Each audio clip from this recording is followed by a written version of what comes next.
lucu lah. Iya. Jadi kayak pilpres main-mainan ya. Nah itu yang lainnya misalnya kok tiba-tiba orang gila diajak memilih di data kan? Iya. Apa maksudnya? Kan berarti ada hal misterius dari angka-angka itu kan? Orang gila sama suaranya dengan profesor kan? Iya kan? Ya apa nggak terhina profesor ini, ya kan? Oh, suara saya sama dengan lalu disebut itu adil ya. Nah, itu membuat saya itu bukan apa-apa ya, nggak enak ngeliat. Terus misalnya yang saya anggap lucu, tetapi orang mungkin nggak nangkap. Misalnya gara-gara lembaga survei, gara-gara statement para ahli bayaran bahwa si X ini jagoan hebat, kan gara-gara tulisan di media massa yang miliknya cukong-cukong semua mengatakan si X ini yang hebat, ya kan, dan seterusnya, membuat Ibu Mega tidak jadi maju di 2014 kan. Kalau secara psikologisnya saya baca Ibu Mega sebenarnya ingin dipilih lagi karena waktu itu kan hanya melanjutkan jabatan Gus Dur, ya kan, terus ikut dalam pilpres kalah dengan SBY, itu membuat dia agak nggak enak. Nah setelah berakhir SBY, pasti di hati kecil Ibu Mega itu ada keinginan menjadi presiden yang real gitu, dipilih oleh rakyat gitu. Bukan melanjutkan seperti orang lain ya kan. Nah ini bacaan saya aja ini, mudah-mudahan nggak keliru. Jadi menurut saya tahun 2014 itu Ibu Mega itu kepengen jadi presiden lagi yang benar-benar dipilih rakyat dan yakin akan menang. Nah tiba-tiba para cukong-cukong berkumpul kan, ingat nggak, kumpul di rumah siapa itu semua. Lalu datang ketemu Ibu Mega menyampaikan presentasi hasil survei apa-apa ini kan. Bu, kami hanya akan dukung orang yang suaranya sesuai hasil survei ini. Ini juga kata media massa ini dipuji benar ini.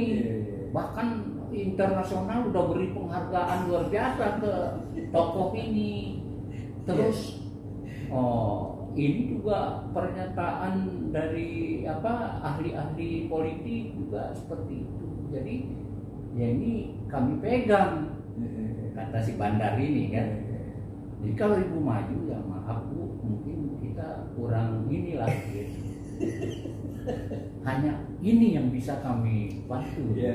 Kira-kira begitu bahasanya.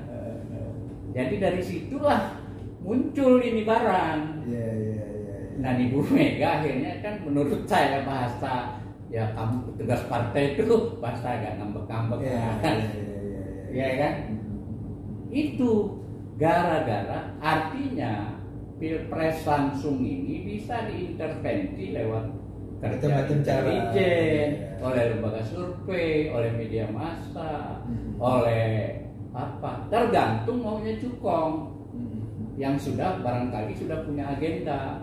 Nah cukong sendiri kan pasti dengar juga dari intelijennya dan sebagainya kan, dalam satu tim. Nah itu yang membuat orang-orang ketua partai aja nggak berdaya kan.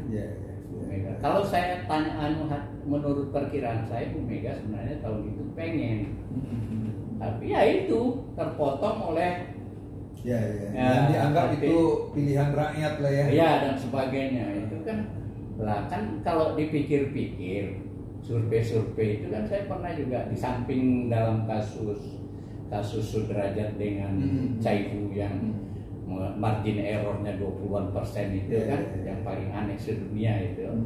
Nah, ada juga pertanyaan kecil saya waktu tahun 2012, 2013 saat orang disurvei kan. Nggak masuk misalnya Profesor Din Samsudin. Padahal real masanya katakanlah beliau sebagai punya perguruan tinggi Muhammadiyah 178 atau 180-an. Masa nggak masuk survei tokoh ini? Kok nggak masuk? Saya nggak tahu Rijal masuk, mungkin kecil ya. Nah, dia atur lah, ya kan. Sampai hari ini peribadatan nih survei ini masih dipercaya, masih langsung.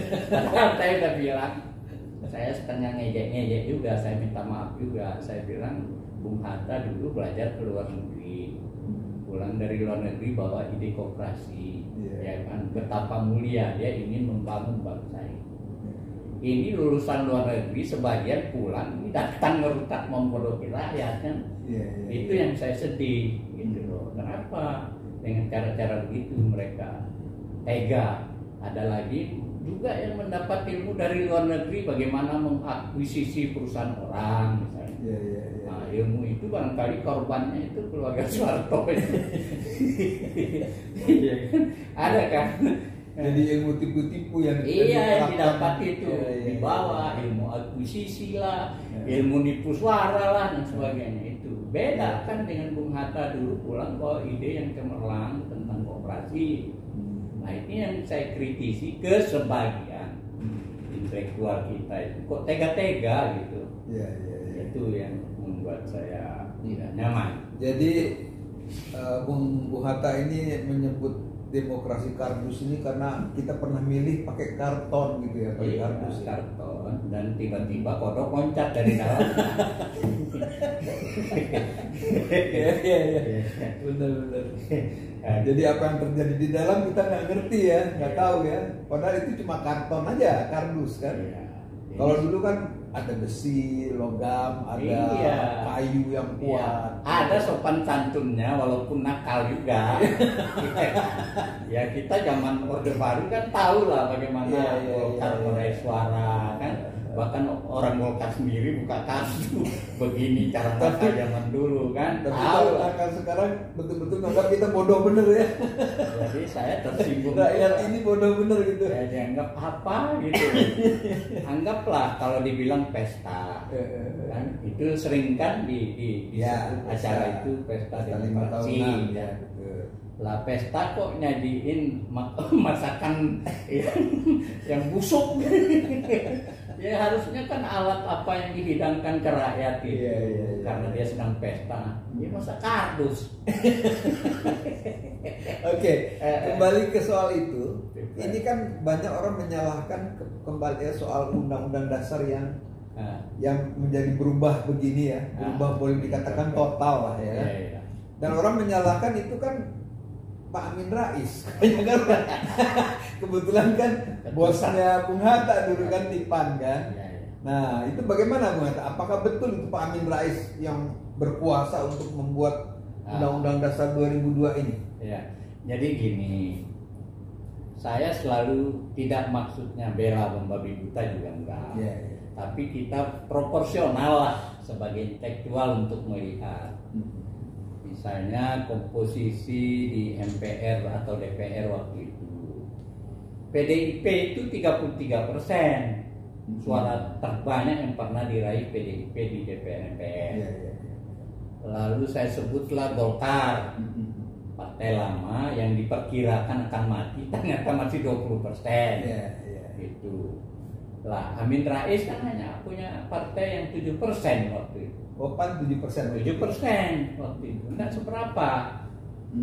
Jadi kalau bicara amandemen secara teoritis politis pertarungan di lembaga MPR gitu. Kalau misalnya PDIP sama Golkar aja nggak setuju amandemen, nggak jadi lah. Karena mereka berdua saja sudah di atas 50, di atas 50% kan, nggak bisa. Gitu. Ya ini apa secara akal sehat aja ya. Jadi sementara yang Pak Amin Rais sendiri kan waktu itu banyak bicara di forum karena citra sebagai tokoh reformasi. Jadi kuatlah figurnya. Tetapi substansi dia itu sebagai ketua MPR nggak ada kekuasaannya kok. Dia memimpin secara apa istilah kolegial ya, kolektif. Pengambilan keputusan itu bersama. Ada 9 atau 7 anggota pimpinan MPR waktu itu. Itu beliau itu ada misalnya dari PDIP siapa waktu itu saya lupa. Ada dari TNI, ada dari semua. Jadi suara tokoh-tokohnya itu diwakili oleh Pak Amin semacam jubir saja. penyampai pesan ke publik.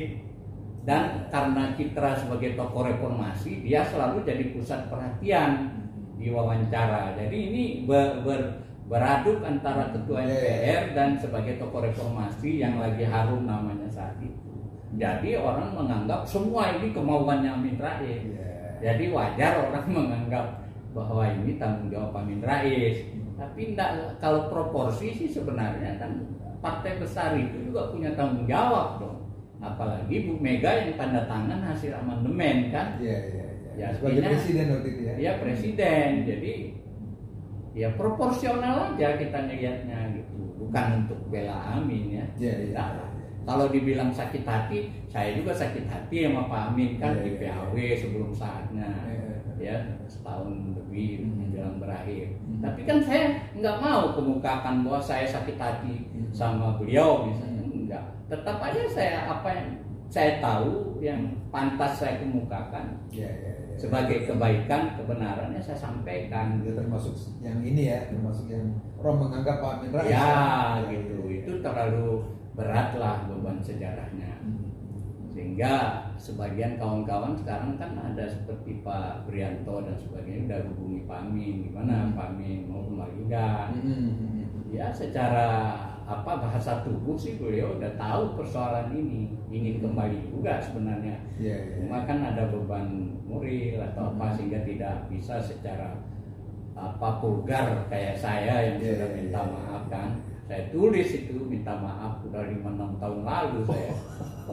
Ya sebelum jadi aktif begini saya kan sudah tulis cuma dihilang-hilangin di Google itu nggak tahu siapa yang hilangin. Saya cari tapi dokumen lainnya masih saya punya di buku bahwa saya pernah menulis penjelasan keterlibatan saya di situ. Saya jelasin bahwa saya tidak ikut di PAS yang membahas soal itu. Tidak di dalam badan pekerja, saya hanya di komisi aja. Saya rapat komisi, lalu saya diundang di pleno MPR ya datang. Yang bicara di soal konstitusi dan sebagainya ya kawan-kawan. Nah waktu itu kan kita tidak terlalu care gitu. Care-nya ya udah senang lah Pak Harto udah nggak kuat yang pernah nangkap kita. Nah, cuma itu dulu kan semua euforia selesai itu kan pada tidur. Ya kan ada yang disuruh masuk partai juga nggak mau kan. Semua pulang ke kandang masing-masing nggak ada. Nah baru pada melek sesudah lihat keadaan. Saya juga jadi begini gitu ya. Iya, saya juga sejujurnya setelah keluar dari DPR baru saya benar ini.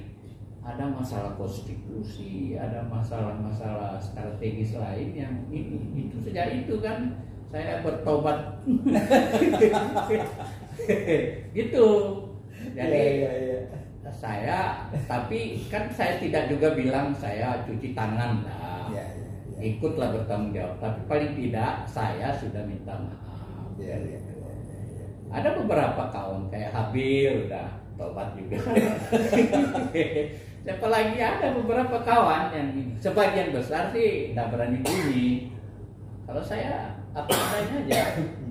Setelah saya waktu itu kita masih politisi junior kan baru masuk dewa-dewa partai dulu sudah banyak kan. Kita pendatang baru, partai baru kan. Saya jadi ingat ini Bung Hatta. Ingat gerakan kita 7778. Dulu kan kita bergerak itu karena Pak Harto ingin mencalonkan untuk ketiga kalinya. Iya. Jadi yang kita tuntut adalah presiden itu jadi presiden tidak boleh lebih dari 2 kali kan. Iya. Dan itu sekarang memang terjadi. Dan sekalipun ini di luar perkiraan kita kebablasan sekali ya kan. Dulu kita saya ingat di IPB itu di gedung paling atas itu dituliskan turunkan Soeharto itu. Anak-anak mahasiswa ke gedung yang 30 meter lebih tingginya itu masang itu saking bersemangatnya. Tapi yang kita inginkan sebetulnya bukan Soeharto turun. Dia tidak menjadi presiden untuk ketiga kalinya.